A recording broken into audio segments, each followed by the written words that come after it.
You are now listening to 15 Minutes of Fame Radio. Let's go! Alright, yo, man, I'm back with DNA. Yeah. Breakfast with the Champ. Make sure y'all tune into the Caffeine. It's Monday, Wednesdays, Fridays, 10 a.m. Eastern Time. Don't be late. All type of shit goes on. Breakfast with the Champ, man. Yeah, I want to talk to you about something else, but I also want to talk to you about that. Your show is probably one of the most popular shows on the Caffeine as far as the battle rap goes right now. Well, thank you, Uncle. Yeah. And I've been seeing what you've been doing, face-offs, and, you're getting them exclusives that I wish I got, but instead you got them. But, no, the show is doing very well, man, and it's working for you. You know what I mean? How do you feel about the show, and where's the show going from here? Oh, sky's the limit. Mm-hmm. The Jeffersons, they moving on up. We right there with them. Weezy, go get the eggs. Sherman Helmsley will be there shortly. In that deluxe apartment in the sky. First and foremost, shout out to the battle rap community. One, the coaches supporting me, and shout out to the battle rappers for being transparent enough, allowing me to do the interviews, because on Breakfast with the Champ, I put all alliances, all groups, everything aside, and I'm very impartial. And I try to be fair. I don't want to come off like I'm biased or do anything, but still keep the show entertaining. And salute to everybody that actually comes through. Nobody really cancels on me. People show up, give me the interviews, and I'm saying it's love. So thank you to all the battle rappers, all the people in battle rap that support the show, and shout out to all the supporters that support the show as well. What's your favorite? Well, also, you do the Caffeine show, but after the Caffeine show, you upload them directly to your YouTube. Mm-hmm. What's the YouTube? Tell everybody to go and subscribe to that. YouTube.com/the DNA Files. Subscribe, like, share, comment now. Congratulations to all my subscribers. I just reached over 20,000. I started off in December at 12. We at 20 already. You know what I'm saying? And we still climbing. So we have you on the YouTube, man. So all of the content that you do, or most of the content that you do on the Caffeine, they can find that on YouTube, on the YouTube right after, because the Quarter Lab shit ain't finalized yet. So right. The wolves is out, the thieves is out, they stealing. So we upload it real quick so they can't get nothing off of it. Right. Yeah, I see y'all. But congratulations to you on the show, man. Thank you. I was in the beginning, I was hoping it didn't really work for you. I know. But yeah, it worked. But nah. So let me ask you this, man. And so Caffeine, all of the battles now with you, not all of them, but the big cards, they Caffeine, right? They go from Caffeine, and then from Caffeine they go to the app. Mm-hmm. In this era, how do you feel about the Caffeine era, the app era, and the YouTube era? Can you break down the difference between those, and are there any good and bad with that? I don't know what the fuck. There was a weird way. I mean, like, the YouTube era is special because that's where I come from. Mm-hmm. So everybody and their mother's gonna hit you when it drop on YouTube. We was able to post it on Instagram, get the clips going. My clips was doing like almost 100,000 on the gram. So it was spreading, like it was going viral. Quarter Lab, which was needed because the content was getting too spread out. URL, they needed to get control of that. So that stopped it. So, as an artist, I always want to be able to show off my work. So not being able to post it on the gram as much, I wish I could, but I understand the business. And with it not being on YouTube, some people that's not die-hard fans, they not really gonna watch it. Now, Caffeine is still like pay-per-view. Like, Caffeine is where you're gonna get the most recognition or props off of it. That's why I show you the difference. Anything, to me and Uncle Ross, $8. To somebody else, that's a couple backwoods. That's almost a dime on the runs. So I battle Lou Castro. I get a lot of love, off that battle, but that's an app battle. Me knowing how it goes, I know when I battle Geechee, I have to reiterate there's no gun bar DNA because there's a bunch of people that don't got the app. So that's the thing. I battle Geechee. The whole culture predominantly thinks I started No Gun Bars versus him. They don't even know it's one back unless you had the app. So that's kind of the difference with the app. The app is like a core audience. So you know Caffeine now is the most exposure. YouTube is kind of non-existent. And then the app is for the die hard fan. So when you on the app, you know you could build a certain fan base that you could take with you, but you'll become the most popular off of Caffeine. So that's really the difference. Because anybody can watch Caffeine because it's free. So even the fans that are not diehard fans, they can actually watch the battles, right? Because it's free. Exactly. How does that affect, like, let's say, you've been around for a while. How many total views do you have off of YouTube? Probably somewhere around 70 million. 70 million. Yeah. Most battle rappers can't say that. And with the up-and-coming guys, they can't say that, right? So you guys used to have stats. They're screwed. Well, that's what I'm asking you. You guys I got 1 million view battles. You know what I mean? Like, these young guys can't say that now. The most they can say is I'm 3-0 on the app or certain shit like that. But it means something though. When a nigga undefeated on the app, I mean, with anything that has to do with votes, people, it becomes a popularity contest, but it still holds weight saying that. So I mean, in their regard, I feel like it should be a happy medium because I feel like that YouTube exposure is still needed. That's what's going to transcend the biggest stars because it's still going to get out there more because not only is it free, but it's accessible. It's something that everybody's comfortable with that they have already. What about fan base, right? So you have a lot of fans. Like, I'm sure the big percentage of your fans, they don't have the app. And they might not always catch on YouTube. So are they missing out on seeing DNA like they used to see DNA because now they either have to watch the Caffeine app at this time only, and if they want to catch you, if they don't catch you on Caffeine, they have to subscribe to the app. So how does that play a factor? I mean, yeah, if they really want to see that many really, yeah, if they really they want to see Cassius in action, tune in at 5 p.m. Pacific time, 8 p.m. Eastern on Caffeine. Go get the app. Listen, times change, people change. We didn't think 2 years ago we walk around with this. We got to. You want to see it, you gotta do what's necessary. You know what I'm saying? And Cassius, he's not gonna stop right now. He's on a run. You want to see it. Nate was great, but he dropped an 8. Bernard, he just went against the guard. Luke Castro, these was too fast though. Vixen, she tried to catch me slipping. Watch it back, she was tripping. That's all. That's pretty good. You actually sounded a little bit like Muhammad Ali. Flow like a butterfly, sting like a bee. I put COVID on punishment, made the vaccine sick of me. Yeah, man. I wanted to ask, like, I got to get some of the young guys too, because, like I say, it's like, the accolades are gone. That debate, like, nigga, I got more million views than you, or I got more views than you. You know what that is, that debate though? is gone. That's when hip hop stopped having CDs, and it went digital. That's what happened right now with battle rap. It's the same thing, just different. It's a different. Still accessible the same way though. Yeah. So that's not a good example. It is though. No, because just like you can buy a CD back in the day, you can still buy the music the same way. It's just now it's digital. But it was a big transition. Yes, I agree to that. But what I'm saying is the reason why of the transition. Why did they go from not having CDs no more to having to purchase it digitally? Because it was being bootlegged. Why did they go from YouTube to the app and Caffeine? Because it was being bootlegged. That's what I'm saying. It's a transition that at first, do you remember how now we say it's so simple because it's old, it happened already, but do you remember the first time we heard there will be no more CDs like that? Niggas was losing their mind.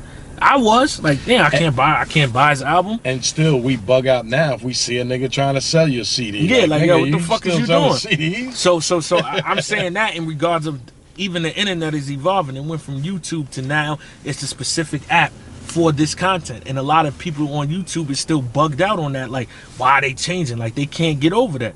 So that's what I mean. Like, it's a significant change based around the same thing of bootlegging and being able to control the content. Right. So, you know, like now, you know, certain stuff, you get shit lined up with title, you can't put it on YouTube because of the restrictions. Same thing with the app. You can't screen record on the app. So it's hard for people to digest because they used to having things one way. So I think that's just what we gotta, you know, get used to. Like, things have changed. The company went another direction that's more beneficial for them with their content, and people gotta adapt to it.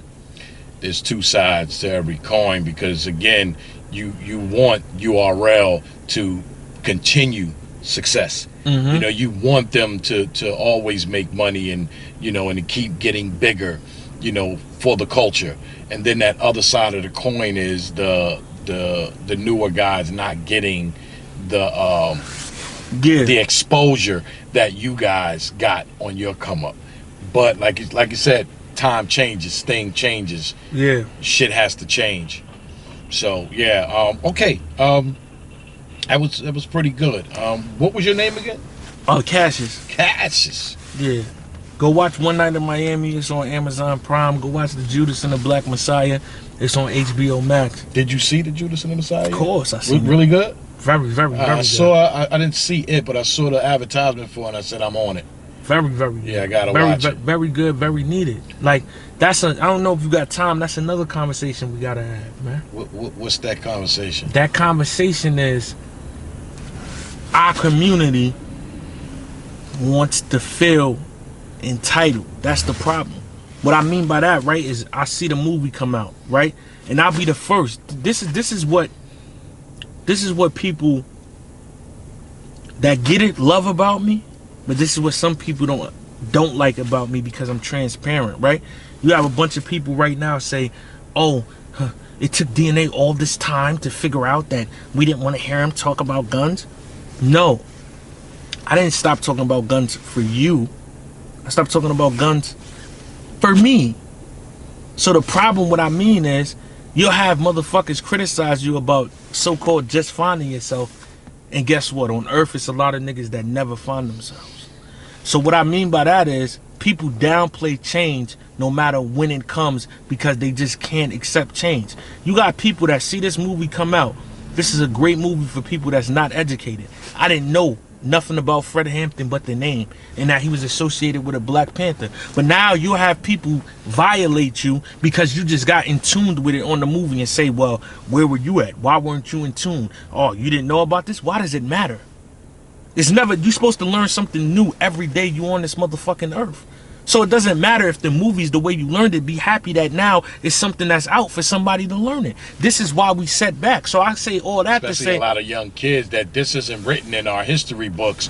So movies like this now guess what? Needed. Now guess what? Some people, when they grow up, they go and they see something about drug dealing and they wind up watching Scarface, or they get in tune with Paid in Full because that's what they want. Let's not act like this is not in schools. This is not being taught on an everyday basis. So some people don't do the extracurricular, you know what I'm saying, work to find out about certain shit that they need to know. But why does that matter if you know it? If a nigga ate bad for 28 years and on his 29th he turned vegan, why are we discrediting him because it took 29 years? Isn't it the point that you get to a point of just doing it? Shouldn't you be happy? That's the problem with us. So now, not only do we withhold information from each other, but now when the information is given and you actually get motherfuckers to say, I want to know the information, now we are being discredited for how long it took us to get the information. You just now getting on that? Like, yeah. Does it matter? Just be happy that I'm there. No, just be happy. Don't discredit me for getting there late.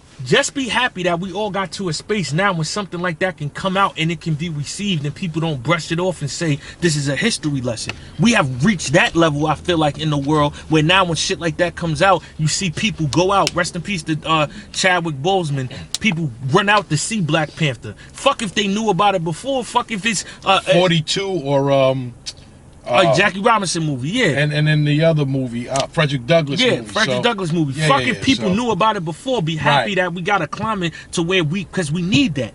As painful as that movie is to watch, we need to know our history. We need to know where we came from. And the worst part about it is, that if that's how far we were from achieving the goal then when Fred Hampton and Huey P and all them was doing it, imagine how far we are now from people not putting in the work that they put in. It was Thurgood Marshall, not so I fucked up. It was Thurgood Marshall, the other movie. Oh, my bad. But yeah, what I'm saying is, if when Fred Hampton and them was on it all that time, we were so far away from the goal.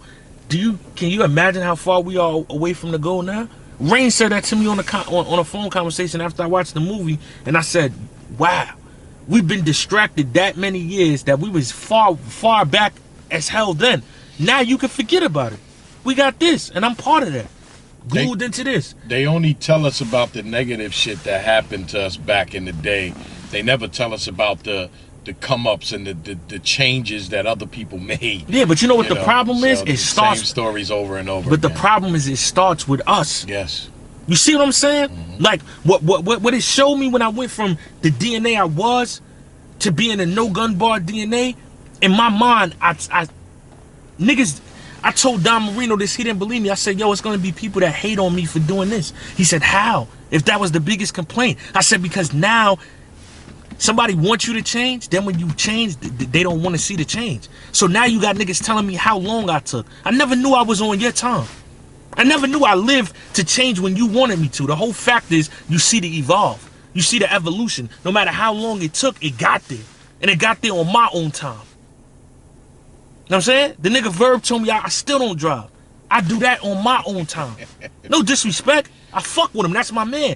But I don't move off of other people. If I stopped talking about guns for the people in the battle rap culture, I would still be fucked up. Because they still have a problem with it. I did that for me. Whether y'all believed I did it or not, it was never about that. It was entertainment to me. I don't take this shit serious. I started taking life serious and realized if I want to see change, I can't keep saying a bunch of shit I don't want to happen. Whether I'm saying it for my entertainment or not, that's not what I want to happen. Now I got to be real with myself. So I'm not going to excuse or sugarcoat shit and say, well, this is entertainment. This is a movie. I want no parts in this. I want things to be different. You know what I'm saying? If people really study, they watch my Instagram. Chadwick Boseman had a whole interview I posted on my Instagram, and it inspired me to hear that man. Because years ago, my mom used to watch soap operas, and I remember seeing him on there. And the role that he had, he asked so many questions, not being who he was before he died, that made me say, I'm not just going to do shit just to do it. Because he said that at first they wanted him to play a black man, and this is on a soap opera that didn't have a dad, and you know what I'm saying, he wound up being a drug addict or drug dealer, and then he wound up holding up the hospital hostage. So he started asking questions like, well, where is his father? What was he doing before this? How did it lead to him being that? When all those questions started being asked, his role got cut short to 3 days. He lost it and was content with, if I'm not going to get the role that represents me the best, then I don't want the role. So when me seeing that inspired me, aside from the talks that I had with Rain, that when I come back to this shit, I'm only speaking shit that I want to happen because somebody else, fuck the people that's into it right now. Somebody else watching it, I want you to grasp. I don't want you to see this and get it confused with, oh, this guy's this. No, I want you to understand this is an intelligent African-American man that got a message that's saying something. Yeah, I'm battle rapping you, but I'm doing something else. So when I got the terms with that, not me watching nobody else do it, because there was niggas doing that before me. Salute to them. Lux, B-Dot, and the many more that I didn't name. That's when they figured it out. Loso, all of that. But when I got in touch with it, that's what I'm on. And I'm more on your time. On my time. And I'm more dangerous than ever on my time. So that's what, and we never going, forget about battle rap in life. Us as a race, us as a community, us as a whole. If we keep downplaying, instead of just being happy that somebody intook the, let me not use the wrong choice of words, but can intake what you're giving them as information.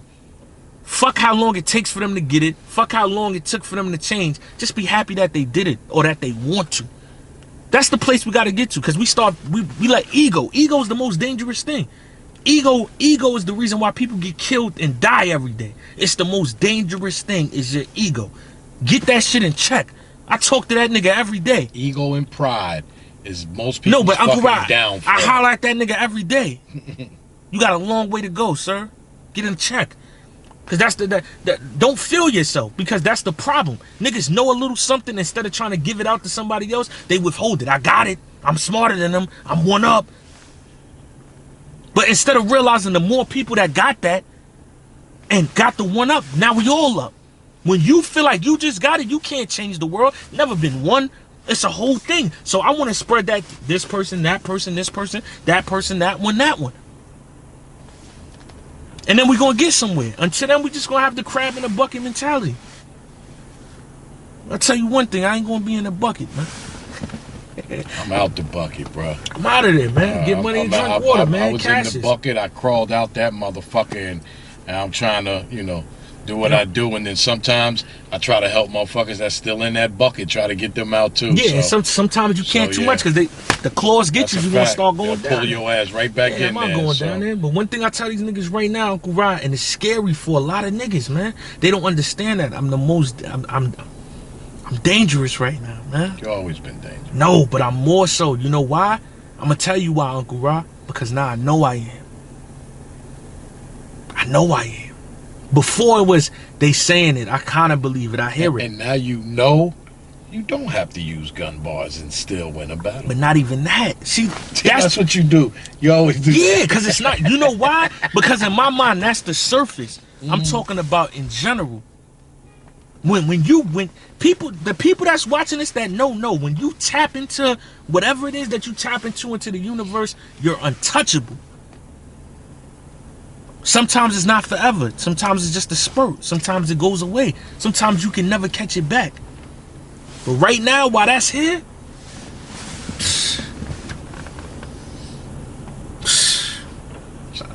that's some good shit that people need to hear, brother. Yeah. Are you trying to get one? No, I'm just saying some good shit people need to hear. So I was just looking at Moses' part to see. Where? That's what I'm saying. You got to get the glow. You it's pointed not out there, like you said. But man, that's like I said, that's some good shit, man. People need to hear, man. I appreciate your time, and like I say, man, every time I interview you, man, you always drop some gems. Just keep learning, brother. Don't give a fuck about when you learn it. Just keep learning. And that's all I'm here to do. And that's why every time I learn something, I share it, and I'll be proud to tell people. Nothing wrong with that. And I'll be proud to tell people, yo, I just learned this. I'm not gonna act like I've been because I didn't. As you should. Each one teach one. Exactly. That's the mentality we're supposed to have. So, thank you very much for your time, Cassius. No problem. 15 minutes of fame. You are now listening to 15 Minutes of Fame Radio. Let's go.